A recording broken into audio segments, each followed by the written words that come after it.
ভোর রাত্রে যখন সাহরি খাইতে উঠবেন, সাহরি খাওয়ার পর ফজরের আজানের আগে আপনি 10 মিনিট 5 মিনিট একটু আল্লাহর কাছে কেবলামুখী হয়ে হাত তুলে রুমের লাইটটা বন্ধ করে একটু আল্লাহর সাথে কথা বলবেন।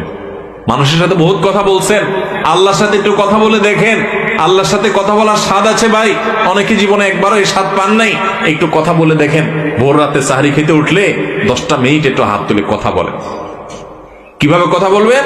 কথা বলবেন এইভাবে, ও আল্লাহ, কত গুনাহ আমি করেছি, কত পাপাচার আমি করেছি, মরতে আমার হবে, তোমার কাছে যাওয়া আমার লাগবে আল্লাহ।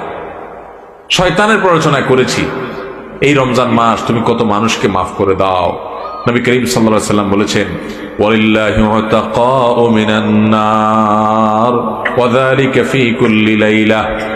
রমজানের প্রত্যেক রাতে আল্লাহ তাআলা অনেক মানুষকে সাধারণ ক্ষমা ঘোষণা করে দেন, যে যাও অমুক অমুক অমুক অমুক, যাও তোমাদেরকে মাফ করে দেওয়া হলো, জাহান্নাম থেকে মুক্ত ঘোষণা করে দেওয়া হলো।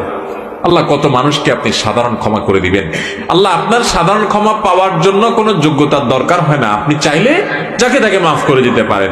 দুনিয়ার প্রেসিডেন্ট প্রধানমন্ত্রী চাইলে একটা দেশের যাকে তাকে যা খুশি তা দিয়ে দিতে পারে। তাদের যদি ক্ষমতা, তারা তো মানুষ। আল্লাহ আপনি তো মহান সৃষ্টিকর্তা, আপনি তো চাইলে আমার সব অপরাধগুলো মাফ করে আমাকে ফেরেশতা বানায় ফেলতে পারেন, পারেন না আল্লাহ? তো আল্লাহ আপনি